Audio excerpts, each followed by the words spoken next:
નમસ્તે ભાઈઓ અને બહેનો, આશીર્વાદ એગ્રોસરામાં તમારું સ્વાગત છે. આજે હું તમને એક એવા બીજ વિશે માહિતી આપવાનો છું જે તમારા કપાસના ઉત્પાદનને બમણો કરી દેશે. આ બીજનું નામ છે કાવેરી એટીએમ કપાસ. જો તમે કપાસની ખેતી કરો છો અને સારી ઉપજ લેવા માંગો છો તો આ વિડિયો તમારા માટે ખૂબ મહત્વપૂર્ણ છે. તો ચાલો જાણીએ કે કાવેરી એટીએમ કપાસ શું છે. મિત્રો, શું છે આ કાવેરી એટીએમ કપાસ?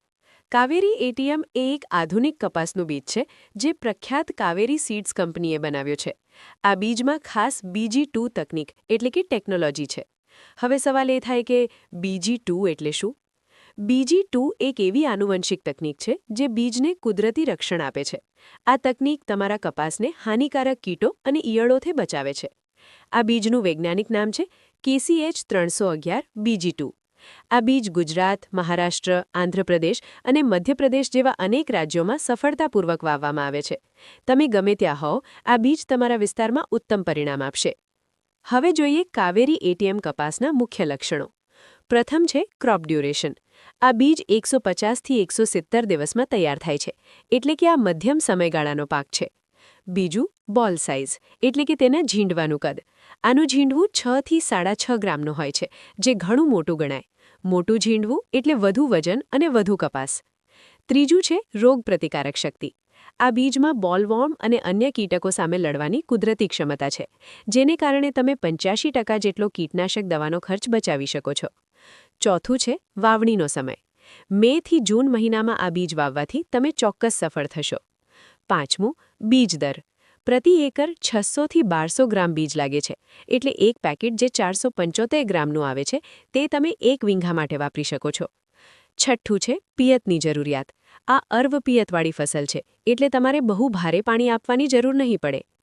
હવે સૌથી મહત્વની વાત, પૈસો. ભાઈઓ, આ બીજની ખેતી કરવાના ઘણા આર્થિક લાભ છે. પ્રથમ લાભ છે સામાન્ય કપાસ કરતાં 10% જેટલી વધુ ઉપજ મળે છે. આ એક મોટો તફાવત છે. બીજો લાભ છે કીટનાશકનો ખર્ચ બચે છે, કારણ કે બીજ પહેલેથી જ સુરક્ષિત છે. ત્રીજો લાભ છે મોટા ઝીંડવા એટલે વધુ વજન, અને વધુ વજન એટલે વધુ કમાણી. ચોથો લાભ છે આમાં હાઈ રિફ્લેશિંગ કેરેક્ટર છે, એટલે કે ફૂલો આવ્યા પછી ફરીથી નવા ફૂલ અને ભમરી ઝડપથી આવે છે, જે લાંબા સમય સુધી ઉત્પાદન આપે છે. કિંમતની વાત કરીએ તો આ બીજ લગભગ 810 થી 900 રૂપિયા પ્રતિ પેકેટ મળે છે, જે બીજા બીજ જેટલી જ કિંમત છે, પણ ફાયદો ઘણો વધારે છે.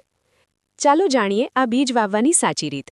પંક્તિથી પંક્તિ વચ્ચે 4 ફૂટનું અંતર અને છોડથી છોડ વચ્ચે 1.5 ફૂટનું અંતર રાખવું. યાદ રાખો, મે કે જૂન મહિનામાં જ વાવણી કરવી. સમયસર પિયત આપવું, પણ અતિશય પાણી ન આપતા. 40 થી 50 દિવસે નિંદામણ કરીને ખેતર ચોખ્ખું રાખવું ખૂબ જરૂરી છે. પહેલા મહિને બોલવોર્મની ચિંતા નહીં રહે, પણ જેસિડ્સ અને મિલીબગ્સ પર નજર રાખવી અને દર 15 દિવસે ખેતરનું નિરીક્ષણ કરવું. ખાતર અને પોષણની વાત કરીએ તો સારી ઉપજ માટે જમીન તૈયાર કરવી ખૂબ જરૂરી છે. 1 એકર દીઠ 15 થી 20 ટ્રેક્ટર છાણિયું ખાતર નાખો. તેની સાથે 50 કિલો નાઇટ્રોજન, 40 કિલો ફોસ્ફરસ અને 40 કિલો પોટાશ આપવું જોઈએ. વાવણી પછી 30 થી 40 દિવસે પિયત આપવું. વધુ પડતું પાણી ન આપતા, નહીંતર ફૂલ ખરી જવાની સમસ્યા થઈ શકે છે. તો ખેડૂત ભાઈઓ અને બહેનો, આવતા વર્ષે તમે કાવેરી એટીએમ કપાસ જરૂર વાવજો. આ બીજ તમારી ઉપજ વધારશે અને તમારો નફો પણ વધશે. ખેતીની આવી જ સચોટ માહિતી માટે આશીર્વાદ એગ્રોસરા ચેનલને અત્યારે જ સબસ્ક્રાઇબ કરો. આભાર. સુખી ખેતી, સમૃદ્ધ ભવિષ્ય.